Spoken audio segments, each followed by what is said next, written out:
This is Abe Friedtanzer from Awards Buzz, and I'm very excited to be speaking with Danai Gurira about The Walking Dead, The Ones Who Live.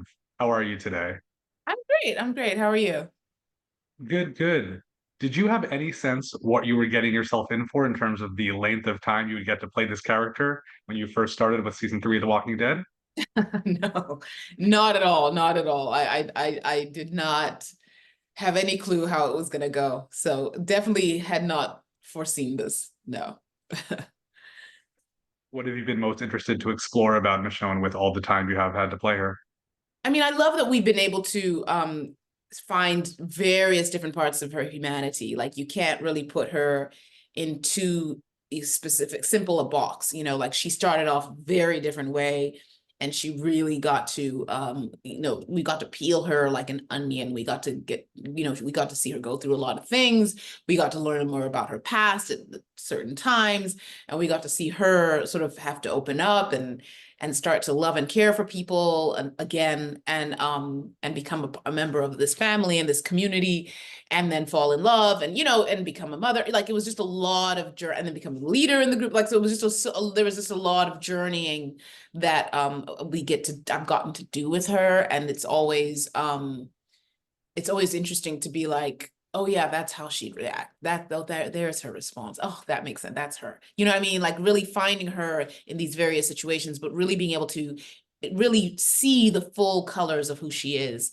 And I don't, you don't always get to do that with a character. You don't always get to see them live through so many things and become more and more of who they are in various ways. So that's been really cool to play. I think that even seeing her live has been impressive because this is a show I always remember being impressed. They would kill off major characters in the middle of, a random episode. But I Right. think we knew from the first sight of Michonne with those walkers and the swords that she knows what she's doing. She knows what it takes to stay alive, even if there's a lot going against her.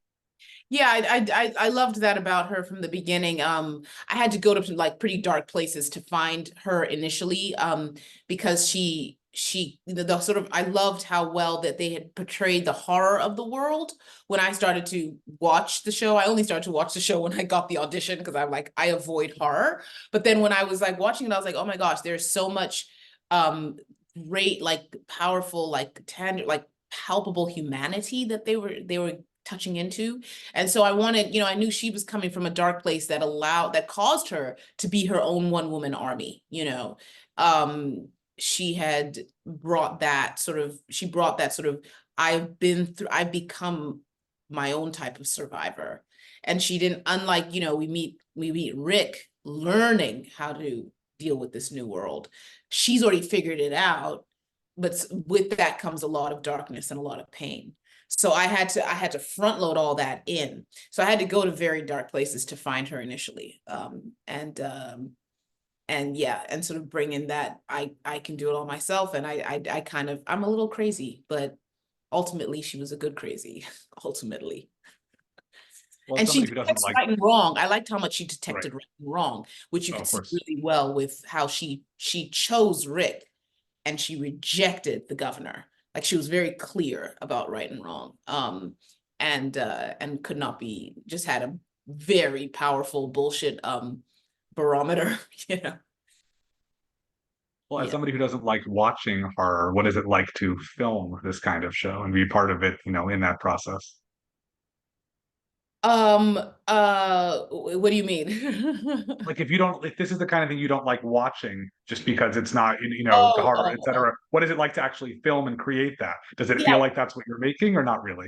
Yeah, no, I mean, by the time I was a part of the show, I actually loved this stuff. Like I remember I when I watched it, I got really enthralled by it. But as a genre, I would have naturally avoided it as I had. And then I was auditioning for it, and I had to watch it. So then when I watched it, I got really, really into it. And I thought, this is actually it's like it's not trying to fill you with horror. It's about humanity, and it's about, really how you would now, who would you be if all these things that we actually are so reliant on were stripped away. And so that, and then it's that journey of who you become, who Rick became, who Shane became, so it's all those. And so that really got me really addicted to it. And then I was just interested in how they do what they do. I thought the walkers were so brilliantly crafted. Like you saw like, you know, you think of they call her the biker girl or a biker walker, and she's like in the pilot, and the pain and that you see in her face, like, you know, it's so it became it's this it's really looking at humanity. So then I started, like, I went and visited Nicotero's studio. I can't remember why, but we had to, it was something I visited for. I think they had to make a mold of me. I can't remember. But I got to, like, sort of see the workshop where it all goes down. And I don't know, he just done a Quentin Tarantino movie. So there was this whole, like, or he was about to. So it was like Chris Walsh's body, like a literal mold of his entire body, because he dies in that movie or whatever, was just lying there. And it was like so real. It was so crazy. And so I felt so in love with the craft of how they were making the show, and how they make those walkers, that I just, the eyeballs, they had the eyeball center, you know, where they a little line of all the eyeballs, and, you know, it was just like crazy. Then I just fell in love with the craft, and I just thought, this is it's such great art that they're making here. And then I just, yeah, the horror for me sort of faded back. And then there was so much amazing love on that set, and embracing what was being done in a way that was really heart and gut and grit, and everybody had so much respect for each other. All the cast and the crew was loved and adored, and they were incredible people. So then you sort of become a part of a family, and so, you know, we're all trying to make this thing the best we can, you know. It's all we got. And I loved that energy. So I just, you know, I fell in love with making it. How has this spin-off been different from the original series? Uh, in a lot of ways, because it was funny, because we're talking about that with Gimple, because Gimple was our boss. And then once we started making this show, he wasn't our boss, like, he was our collaborator. And so, you know, they were, I think that was an interesting adjustment. But, like, by then we were all such good friends. We were like family, and we've been friends for like a decade. So, you know, it wasn't, but it was still different, because, like, him as showrunner versus him as, you know, he's a showrunner, but we were there basically, he would always say, I guess there are three showrunners. There are three showrunners here. And it's like, yeah, I guess there are, you know. So it was very different in that regard. But, like, it's kind of like it also felt like a great progression, you know, like, we had been a part of this world a long time. We'd been in the, you know, in the trenches, making this show in 100-degree Georgia heat for several years. So you know, there was a trust and an understanding, and we all trust each other as storytellers. So there's a trust and an understanding of, like, each of our contributions were very valuable, and of the world, and of telling this type of story, how it was different. You know, I sort of took the reins as being, you know, the connoisseur of love stories, and how we had to stick to that, and not sort of veer into, like, just an action thriller, you know. So it was very it was a very collaborative process. We were all up in every aspect of production and pre-production, and of course we created it together. So it was very different from the mothership, where you're kind of like you're like, I look at the, you know, you're sort of trying to figure out how do you suggest how things need to change in the script or whatever every now and then, versus, like, you know, when you're just a part of creating it from scratch. So yeah, it felt like an organic progression. I want to flag a spoiler warning for those who haven't seen the whole series. Is this it? Is this the last we've seen of Michonne, or is there more? Would you return to this role? Well, I would never say never. I would never say never. There's specifics around what that would have to be and how we'd have to do that. I love story that feels, you know, fresh and powerful and necessary. So those are the components we would need to find. So I never say never. Well, I know you've also been a part of the Black Panther world, the MCU. How do fan bases compare in terms of, you know, just their enthusiasm, the Walking Dead world and the MCU? Uh, they're hard to compare. They're the same in some ways, and they're very different in some ways. You know, Walking Dead, some people have been watching that since 2010. So they have this like, TV is that week to week journey with characters and narrative. So people are like, they're in their 20s now and they started watching it when they were 10. And they're like, oh my God, I love this show. I've been growing up on this show. People like growing up on a show creates a whole other type of fan, you know what I mean?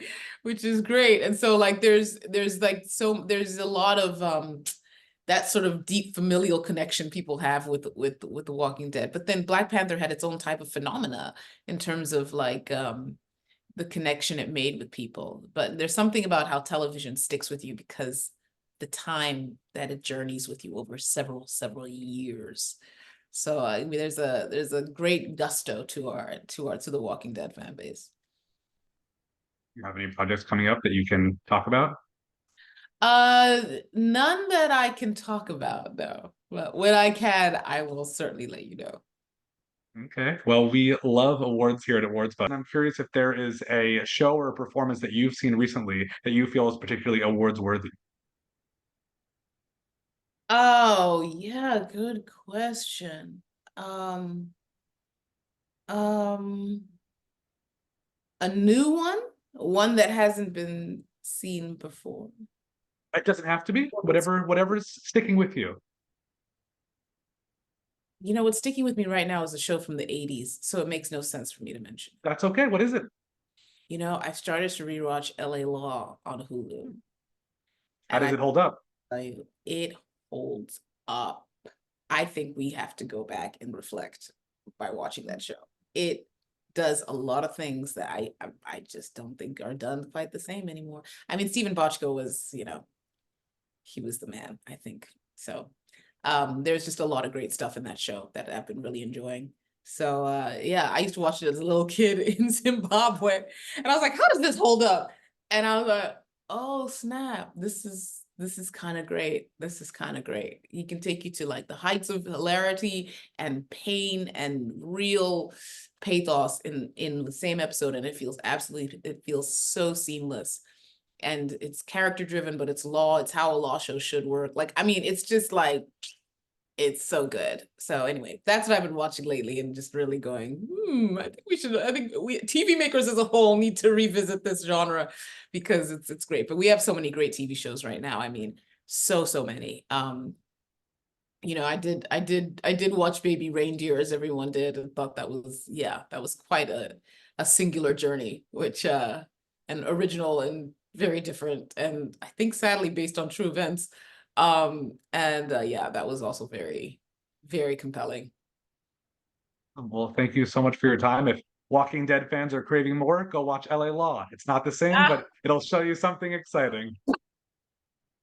Listen, that's just for me. I'm a bit of a geek that way. I was the 9-year-old who was looking up the words that they were saying in like the Webster's dictionary so I could have like smart things to say in front of adults. Like I was a little bit of a, precocious thing. So please don't feel obligated, but I've been enjoying it.